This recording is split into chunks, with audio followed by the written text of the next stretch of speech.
ചെമ്പനീർപ്പൂ സീരിയലിന്റെ വരാനിരിക്കുന്ന ഒരു എപ്പിസോഡ് റിവ്യൂ വിശേഷങ്ങളിലേക്ക് എല്ലാവർക്കും സ്വാഗതം. ഇന്നലെ നമ്മൾ പറഞ്ഞ് അവസാനിപ്പിച്ചിട്ടുണ്ടായിരുന്നത് സച്ചിയെ എല്ലാവരും കൂടി ചേർന്നിട്ട് താഴ്ത്തി കെട്ടുമ്പോൾ രേവതിക്ക് അത് സഹിക്കുന്നില്ല. എല്ലാ പ്രാവശ്യവും തരുന്നത് പോലെ തന്നെ സച്ചിയേട്ടൻ പണം തരും, ആരും സച്ചിയേട്ടനെ ചോദ്യം ചെയ്യാൻ വേണ്ടി നിൽക്കണ്ട എന്നൊക്കെ പറഞ്ഞിട്ട് എല്ലാവരും വായ അടപ്പിക്കുകയാണ് രേവതി.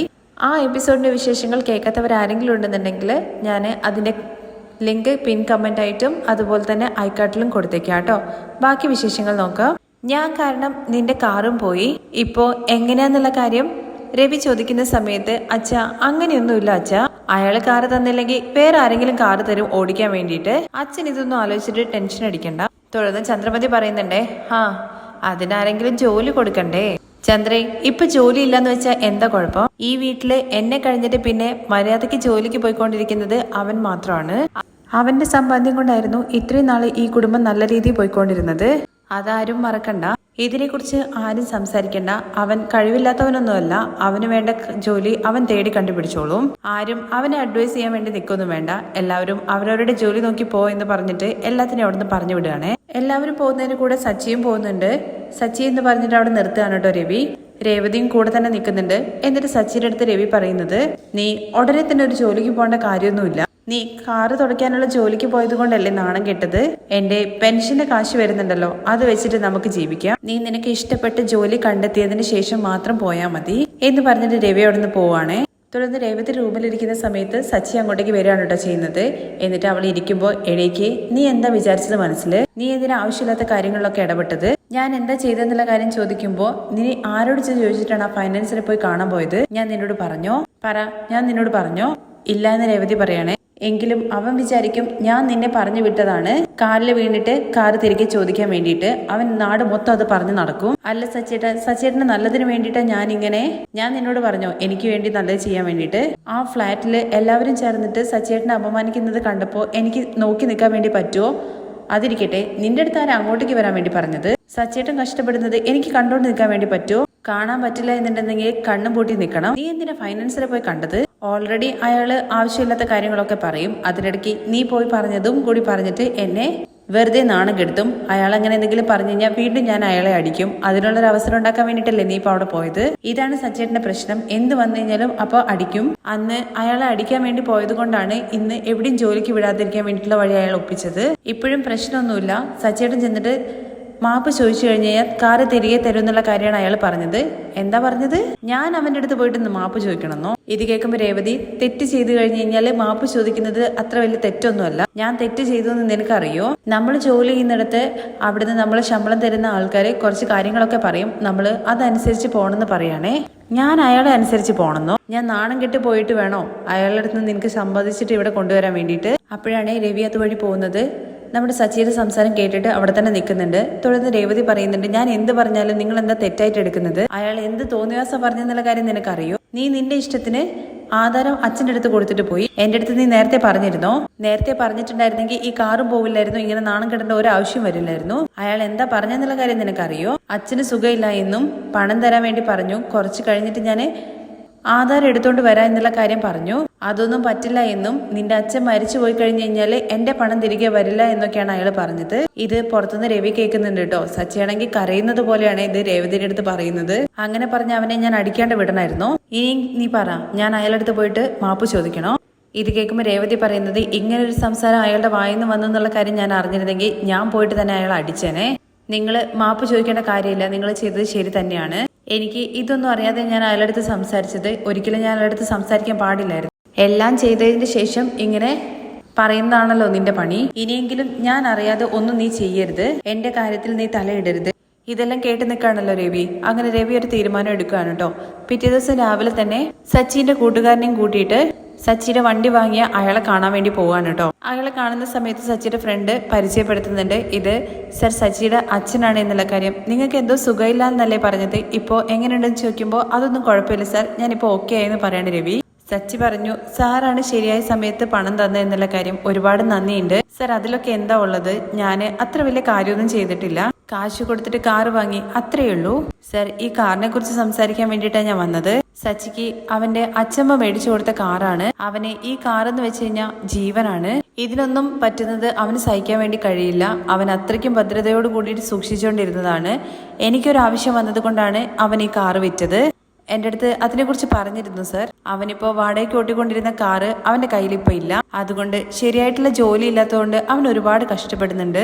ഇഷ്ടമല്ലാത്ത ജോലിക്കൊക്കെ പോയിട്ട് അവൻ ഒരുപാട് അപമാനപ്പെടുന്നുണ്ട്. ഈ കാറ് തിരികെ തരാൻ വേണ്ടി പറ്റുമെന്നുള്ള കാര്യം ചോദിക്കുകയാണ്. സാർ എന്താ ഇങ്ങനെ ചോദിക്കുന്നത്? ഈ കാറ് വാങ്ങിയിട്ട് കുറെ നാളൊന്നും ആയില്ലല്ലോ എന്ന് ചോദിക്കുമ്പോ സച്ചിയുടെ ഫ്രണ്ട് പറയുന്നുണ്ട് കേട്ടോ, സച്ചി ഈ കാറ് ആർക്കു വേണ്ടിയിട്ടും വിൽക്കില്ല. അവന് അവന്റെ അച്ഛനായതുകൊണ്ട് മാത്രമാണ് വിറ്റത്. കുറച്ച് ദയവ് ചെയ്യണം സർ. സാർ എത്ര പണം കൊടുത്തിട്ടാണോ അത് മേടിച്ചതെന്ന് വെച്ചാൽ അത് ഞാൻ തിരികെ തരാം. ഈ കാറ് വാങ്ങിയതിന് ശേഷം കുറച്ച് ചെലവായിട്ടുണ്ട്, സർവീസും ചെയ്തു, അങ്ങനെ കുറച്ച് പണം എനിക്കും ആയിട്ടുണ്ട്. നിങ്ങളാണെങ്കിൽ വന്ന് ചോദിക്കുന്നു, സച്ചിയാണെങ്കിൽ നല്ല പയ്യനുമാണ്, ഞാൻ 4 ലക്ഷത്തിനാണ് മേടിച്ചത്, ഒരു 5 lakhs തരുവാണെന്നുണ്ടെങ്കിൽ ഞാൻ തിരിച്ചു തരാം. സാർ എന്താ സാർ 1 ലക്ഷം കൂടുതൽ ചോദിച്ചാൽ എങ്ങനെയാന്ന് ചോദിക്കുകയാണ് സച്ചിയുടെ ഫ്രണ്ട്. ഞാനും ഒരു ബിസിനസ് ചെയ്യുന്ന ആളാണ്. പെട്ടെന്ന് അത്യാവശ്യത്തിന് ഒരു സൈൻ പോലും മേടിക്കാതെയാണ് ഞാൻ സച്ചിക്ക് പണം കൊടുത്തത്. അത്രയൊക്കെ എനിക്കും ചെയ്യാൻ വേണ്ടി പറ്റുള്ളൂ. ഈ കാശ് ഇത് ഞാൻ തിരികെ അതേ വിലക്ക് തന്നു കഴിഞ്ഞാൽ എന്റെ കയ്യിൽ നിന്ന് കാശ് പോയതുപോലെ ആകും. 1 ലക്ഷം നിങ്ങൾ കൂടുതൽ ചോദിച്ചു കഴിഞ്ഞാൽ എന്നെ കൊണ്ട് പറ്റുമോ എന്നുള്ള കാര്യം അറിയില്ല. കുറച്ചും കൂടി ഒന്ന് അഡ്ജസ്റ്റ് ചെയ്ത് പറയൂ സർ. എന്റെ മകന് വേണ്ടിയിട്ടാണ് ഞാൻ വന്ന് നിൽക്കുന്നത്. അങ്ങനെയാണെങ്കിൽ സർ ഒരു 4.5 ലക്ഷം രൂപ തരൂ, ഞാൻ കാറ് തിരികെ തരാം. ശരി സർ, എനിക്ക് വേണ്ടി കാറ് വിറ്റ എന്റെ മോന് വേണ്ടിയിട്ട് ഞാൻ ഇത് ചെയ്തേ പറ്റൂ. ഇത് എന്റെ കടമയാണ്. ശരി, എനിക്ക് കാറ് പണം തന്നിട്ട് കാർ കൊണ്ടുവന്നതിൽ ഒരു കുഴപ്പമില്ല, പണമായിട്ട് വന്നോളൂ, എന്നിട്ട് കാർ എടുത്ത് പോയിക്കോളൂ എന്ന് പറയുമ്പോൾ ഒരുപാട് നന്ദിയുണ്ട് സാർ, ഞാൻ പണവുമായിട്ട് വരാമെന്ന് പറഞ്ഞിട്ടാണ് കേട്ടോ അവിടുന്ന് രവി ഇറങ്ങുന്നത്. അങ്ങനെ അവർ പോകുന്ന സമയത്ത് സച്ചിയുടെ ഫ്രണ്ട് പറയുന്നുണ്ട് കേട്ടോ, എന്തായാലും അയാൾ കാറ് തരാന്നുള്ള കാര്യം പറഞ്ഞല്ലോ, അത് ഭയങ്കര സന്തോഷമുള്ള കാര്യമാണ്. എങ്കിലും പണം കുറച്ച് കൂടുതലല്ലേ ചോദിക്കുന്നുള്ള കാര്യം ചോദിക്കുമ്പോൾ അത് വിട്ടേക്കിടാം.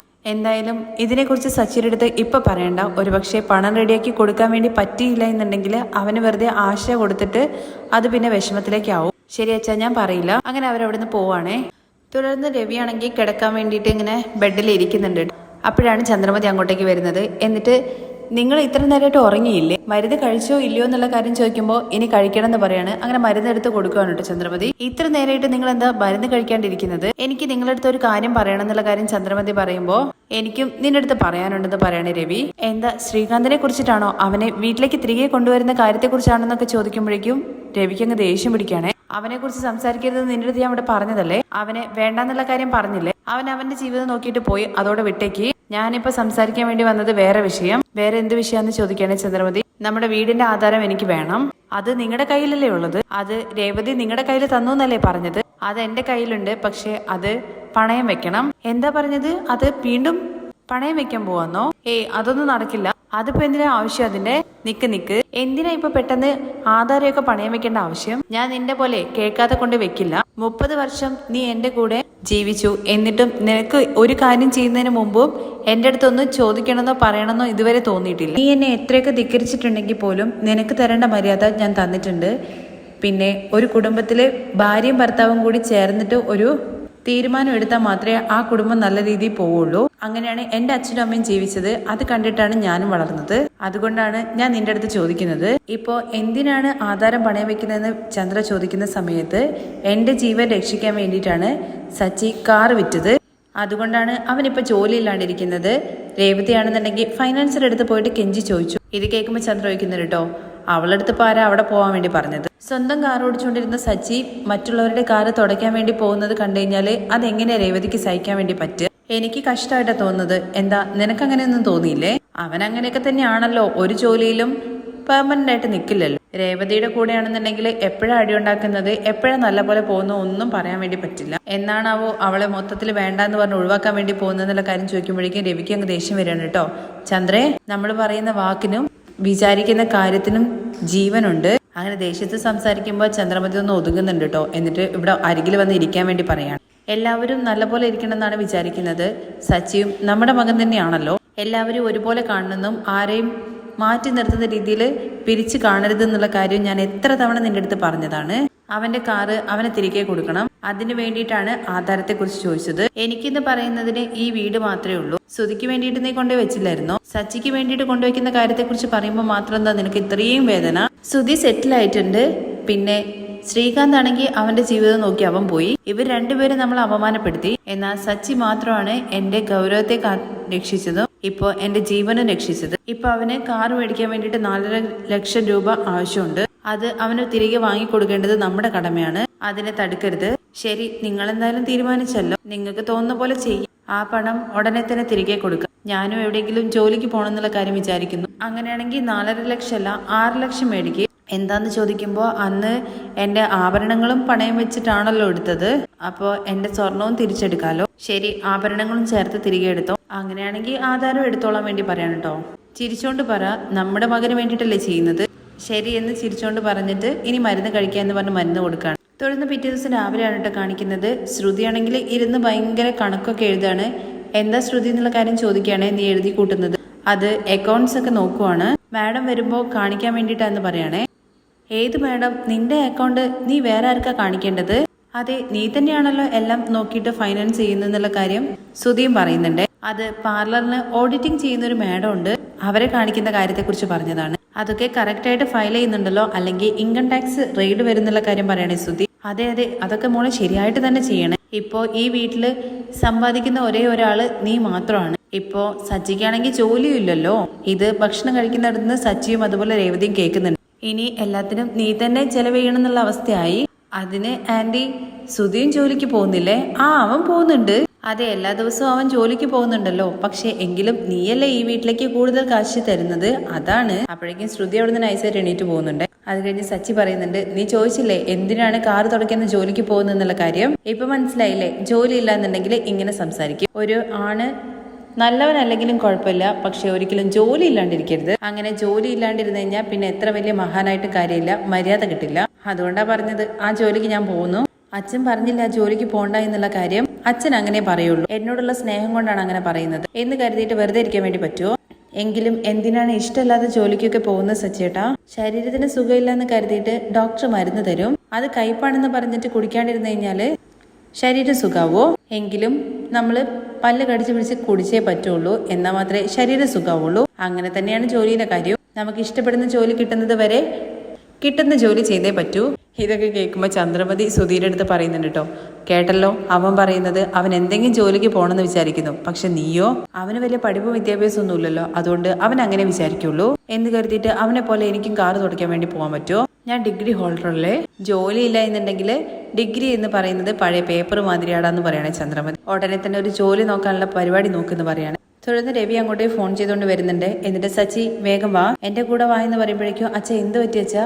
ഹോസ്പിറ്റലിലേക്ക് പോണോ? ഞാൻ വേണമെന്നുണ്ടെങ്കിൽ സച്ചിയുടെ ഫ്രണ്ടിന്റെ അടുത്ത് വരാൻ വേണ്ടി പറയാന്നുള്ള കാര്യം സച്ചി പറയണേ. അയ്യോ അതൊന്നും വേണ്ട, നിങ്ങൾ രണ്ടുപേരും വാ. ചന്ദ്രേ സുധിയും കൂട്ടിയിട്ട് വാ എന്നുള്ള കാര്യം പറയുമ്പോൾ അച്ഛ എങ്ങോട്ടാന്നുള്ള കാര്യം ചോദിക്കണേ. സുധി എന്താ പറഞ്ഞാൽ മാത്രമേ നീ വരുള്ളൂ? അല്ല അച്ഛ, എല്ലാവരോടും പെട്ടെന്ന് വരാൻ വേണ്ടി പറഞ്ഞില്ലേ, അതുകൊണ്ടാണ് എന്താന്നുള്ള കാര്യം ചോദിച്ചത്. അപ്പോഴേക്ക് ശ്രുതി അങ്ങോട്ട് വന്ന് ചോദിക്കുന്നുണ്ട്, എന്താ അച്ഛ ഇന്ന്? ഇതാ ഇവിടെ പുറത്തേക്കാണ്, എല്ലാവരും വാ എന്ന് പറഞ്ഞിട്ട് കൂട്ടിയിട്ട് പോവാണ്. അച്ഛൻ എന്താ എല്ലാവരെയും സൂര്യനെ കാണിക്കാൻ വേണ്ടി കൊണ്ടുവന്നാണോ? പക്ഷേ സൂര്യനെ കാണുന്നില്ലല്ലോ, മൊത്തം മേഘം മൂടിയിരിക്കുകയാണ്. നിന്റെ ജീവിതത്തിൽ ഇനി സൂര്യോദയം തെളിയാൻ വേണ്ടി പോവാണടാ, വെളിച്ചം മാത്രമേ നിനക്കുണ്ടാവുള്ളൂ. ഇത് കേൾക്കുമ്പോൾ രേവതി വെക്കുന്നുണ്ട്, അച്ഛൻ എന്താ പറയുന്നത്? ഒന്നും മനസ്സിലാവുന്നില്ലല്ലോ പറയുന്നത്. നിങ്ങൾ അത് കണ്ടാൽ മനസ്സിലാവുമെന്ന് പറയാണേ. അപ്പോഴാണ് സച്ചിന്റെ ഫ്രണ്ട് വരുന്നത്. അയ്യോ ഇവൻ വന്നല്ലോ, അച്ഛൻ എന്താ അവൻ്റെ അടുത്ത് വരാൻ വേണ്ടി പറഞ്ഞോ? എന്താടാ അച്ഛനെങ്ങാനും പുറത്ത് പോകണമെന്ന് പറഞ്ഞിട്ട് കാറായിട്ട് വരാൻ വേണ്ടി പറഞ്ഞോ? ഞാൻ എന്റെ കാറ് കൊണ്ടുവന്നിട്ടില്ല, ഇനി എവിടെയാണെങ്കിലും നീ നിന്റെ കാറിൽ പോയാൽ മതി എന്ന് പറയണേ. എന്താടാ രാവിലെ തന്നെ നീ ജോക്ക് വരാൻ വേണ്ടി നടക്കാണോ എന്ന് ചോദിക്കുകയാണ്. എനിക്ക് എവിടെയാടാ കാറ്? ഉണ്ടായിരുന്ന വാടകക്കാരും അയാൾ കൊണ്ടുപോയില്ലേ? എന്തിനാടാ ഇനി നിനക്ക് വാടകക്കാര്? നിനക്ക് നിന്റെ സ്വന്തം കാറില്ലേ? അതിൽ നീ ഇനി പോയാ മതി. എന്റെ കാറോ? അതേടാ നിന്റെ കാറ്, ഇത് നോക്ക് എന്ന് പറഞ്ഞിട്ട് കാണിച്ചു കൊടുക്കുകയാണേ. അത് കണ്ട് കുറച്ചു നേരം ഇങ്ങനെ സച്ചി നോക്കി നിൽക്കുന്നുണ്ട്. അല്ല അച്ഛാ, ഈ കാർ എന്താ ഇവിടെ? നിന്റെ കാറ് നിന്റെ കൈ തന്നെയല്ലേ നിൽക്കേണ്ടത്, അതുകൊണ്ടാണ് നിന്നെ തേടി വന്നത്. എന്താ അച്ഛാ പറയുന്നത്? ഒന്നും മനസ്സിലാവുന്നില്ല. എന്താടാ സംഭവിച്ചത്? ഇയാള് കാറുമായിട്ട് പോയതല്ലേ എന്നുള്ള കാര്യം ചോദിക്കുമ്പോൾ അയാളുടെ അടുത്ത് നിന്ന് അച്ഛൻ കാറ് തിരികെ മേടിച്ചു. ഇനി ഇത് നിന്റെ കാറാണ്. ഇത് കേൾക്കുമ്പോൾ രേവതി ചോദിക്കുന്നുണ്ട്, അച്ഛാ എന്താ അവര് പറയുന്നത്? ഈ കാറ് വാങ്ങിയെന്നോ? എങ്ങനെ അച്ഛാ എന്നുള്ള കാര്യം ചോദിക്കുമ്പോൾ ചന്ദ്രമതി പറയുന്നുണ്ട്, എങ്ങനെയെന്ന് ചോദിച്ചു കഴിഞ്ഞാൽ കാശ് കൊടുത്ത് മേടിച്ചു. ഇതുപോലും അറിയില്ലേ? 4.5 ലക്ഷം രൂപ കൊടുത്തിട്ട് കാറ് മേടിച്ചു. അപ്പോഴേക്ക് ശ്രുതി ചോദിക്കുന്നുണ്ട് സുധീരുടെ അടുത്ത്, അല്ല 4.5 ലക്ഷം എന്താ സുധി ഇത്? അച്ഛൻ എവിടുന്ന് ഇത്രയും കാശെന്ന് ചോദിക്കണേ സച്ചി. അതെങ്ങനെയോ ആവട്ടെ, നീ അത് വിട്ടേക്ക്. കാർ വന്നില്ലേ, ഇനി നീ ആരുടെ സംസാരവും കേൾക്ക വേണ്ട, നിന്റെ കാറ് നിനക്ക് ഓട്ടാം. അച്ഛ കാശ് എങ്ങനെ വന്നെന്നുള്ള കാര്യം ചോദിക്കുമ്പോഴേക്കും ചന്ദ്രമതി പറയുന്നുണ്ട്, ആധാരം പണയം വെച്ചിട്ടാണ് വാങ്ങിയെന്ന്. അപ്പോൾ രവി പറയുന്നുണ്ട് അത് വെച്ചിട്ട് തന്നെയാണ് നിന്റെ സ്വർണ്ണാഭരണങ്ങളും തിരിച്ചെടുത്തത്. അതൊരു കണക്കിന് സന്തോഷാന്നുള്ള കാര്യം ചന്ദ്രമതി പറയാണ്. അപ്പോഴേക്ക് ശ്രുതി മനസ്സിൽ വിചാരിക്കുന്നുണ്ട്, അയ്യോ ഇവൻ വീണ്ടും കാർ ഓടിച്ച് സമ്പാദിക്കാൻ തുടങ്ങിക്കഴിഞ്ഞാൽ നമുക്ക് പ്രശ്നമാണല്ലോ. അച്ഛാ എന്തിനാ അച്ഛാ ആധാരമൊക്കെ പണയം വെച്ചത്? അവൻ കാറില്ലാതെ കഷ്ടപ്പെടില്ലടാ. അത് കണ്ടിട്ട് വെറുതെ ഇരിക്കാൻ വേണ്ടി പറ്റൂ? അതിന് ആധാരം വെക്കേണ്ട ആവശ്യമുണ്ടോ അച്ഛാ? ഇപ്പോഴല്ലേ അങ്കിൾ അത് ഫൈനാൻസിന്റെ അടുത്ത് നിന്ന് എടുത്തിട്ട് വന്നത്. ആയിക്കോട്ടെ, വീണ്ടും കാശ് വരുന്ന സമയത്ത് തിരിച്ചെടുക്കും എന്ന് കരുതിയിട്ട് അച്ഛ ആരടുത്തും ചോദിക്കാണ്ട് എന്തിനാ ആധാരം പണയം വെച്ചെന്ന് ശ്രുതി ചോദിക്കുകയാണേ. എടാ ഞാൻ മറ്റുള്ളവരെ മാതിരി തനിയെ എന്റെ ഇഷ്ടത്തിന് ചെയ്യാൻ വേണ്ടിയിട്ട് തീരുമാനമെടുക്കുന്ന ഒരാളല്ല. നിന്റെ അമ്മയുടെ അടുത്ത് ചോദിച്ചിട്ടാണ് ഞാൻ ആധാരം പണയം വെച്ചത്. അപ്പോഴേക്ക് ചന്ദ്രമതി പറയുന്നുണ്ട്, അതേടാ അവന് ശരിക്കൊരു ജോലിയൊന്നുമില്ലല്ലോ. അത് കേട്ടപ്പോൾ ഞാനും എടുത്തു കൊടുത്തു. ആകെയുള്ളത് ഈ വീട് മാത്രമാണ്, അതും കൊണ്ടുപോയി വെച്ചു. അവൻ വേറെ ജോലിക്ക് പോയിരുന്നതാണല്ലോ അച്ഛാന്നൊക്കെ ചോദിക്കുകയാണെ ശ്രുതി. സ്വതന്ത്രമായിട്ട് പറക്കുന്ന പറവയെ കൂട്ടിലിട്ട് അടച്ചിട്ട് അതിന് 3 നേരം ഭക്ഷണം കൊടുത്തു കഴിഞ്ഞാൽ സന്തോഷം കിട്ടുമെന്ന് വിചാരിക്കുന്നത് വെറും മുട്ടാൾത്തരമാണ്. അതുപോലെ തന്നെയാണ് ജോലിയും. പണം കിട്ടുമെന്ന് വിചാരിച്ചിട്ട് നമുക്ക് ഇഷ്ടമില്ലാത്ത ജോലി ചെയ്തു കഴിഞ്ഞാൽ നമ്മുടെ ജീവിതം തന്നെ പോയി പോകും. സച്ചി അവന് ഇഷ്ടപ്പെട്ട ജോലി ചെയ്യട്ടെ. അങ്ങനെ സച്ചിയാണെങ്കിൽ കാറൊക്കെ ഫുള്ള് നോക്കുന്നുണ്ട്. അത് കഴിഞ്ഞ് രവി അരികിലേക്ക് ചെല്ലുമ്പോൾ എന്തിനാച്ചാ കാറ് എന്നൊക്കെ ചോദിക്കുകയാണേ. നീ എന്റെ ജീവൻ രക്ഷിക്കാൻ വേണ്ടിയിട്ട് നിന്റെ കാറ് വിറ്റു, അപ്പോൾ നിന്റെ സന്തോഷത്തിന് വേണ്ടിയിട്ട് എനിക്ക് ആ കാറ് തിരികെ മേടിച്ചു തരാൻ വേണ്ടി പറ്റില്ലെന്ന് ചോദിക്കുകയാണേ. നീ എപ്പോഴും സച്ചിയായിട്ട് ഇരിക്കണം, കെറ്റപ്പോടെ ഇരിക്കണം. ഇത് കേൾക്കുന്ന സമയത്ത് സച്ചി കെട്ടിപ്പിടിച്ചിട്ട് കരയാണ് കേട്ടോ രവിയെ. അത് കഴിഞ്ഞിട്ട് നമ്മുടെ രേവതി പറയുന്നുണ്ട്, അച്ഛന് വലിയ മനസ്സാണ്, അങ്ങനെയൊന്നുമില്ല. നിങ്ങൾ രണ്ടുപേരും സന്തോഷമായിട്ട് ഇരുന്ന് കഴിഞ്ഞാൽ എനിക്കത് മതി. എടാ ചാവി ഇങ്ങോട്ട് താന്ന് പറഞ്ഞിട്ട് ഫ്രണ്ടിന്റെ കയ്യിൽ നിന്ന് ചാവി മേടിക്കുകയാണ് സച്ചിന്റെ. എന്നിട്ട് എല്ലാവരുടെ അരികിലേക്ക് വരാൻ വേണ്ടി പറയുന്നുണ്ട്. എന്നിട്ട് രേവതിയുടെ അടുത്ത് പറയാണ്, രേവതി നീ ഇതിന്റെ കൈ കൊണ്ട് തന്നെ ഈ ചാവി സച്ചിക്ക് കൊടുക്ക്. അയ്യോ ഇല്ല അച്ഛാ, അച്ഛനല്ലേ മുതിർന്ന ആള്, അച്ഛൻ തന്നെ കൊടുക്ക്. ഈ വീട്ടിലേക്ക് ആദ്യം വന്ന മഹാലക്ഷ്മി നീയാണ്. അപ്പോ ഇത് കേൾക്കുമ്പോൾ ശ്രുതി ചന്ദ്രമതി ഒരു നോട്ടം നോക്കുന്നുണ്ട്. നീ തന്നെ കൊടുക്കുക എന്ന് പറയാണേ. അങ്ങനെ രേവതി സച്ചിക്ക് കീ കൊടുക്കാണ്. അങ്ങനെ സച്ചി സന്തോഷത്തോടെ അത് മേടിക്കുന്നുണ്ട്. ഒരുപാട് നന്ദിയുണ്ട് അച്ഛ എന്നുള്ള കാര്യം പറയുമ്പോൾ അതെന്തിനാണ് നീ എന്നോട് പറയുന്നത്? രേവതിക്ക് നീ നന്ദി പറയണം.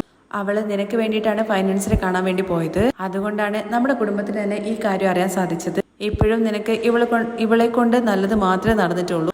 അത് കേട്ട് നിൽക്കുന്ന സച്ചിയെ കാണിച്ചുകൊണ്ടാണ് കേട്ടോ ഇന്നത്തെ എപ്പിസോഡിന്റെ റിവ്യൂ അവസാനിക്കുന്നത്. ബാക്കി വിശേഷങ്ങൾ കേൾക്കാൻ താല്പര്യമുണ്ടെന്നുണ്ടെങ്കിൽ യെസ് എന്ന് കമന്റ് ചെയ്യണേ. താങ്ക്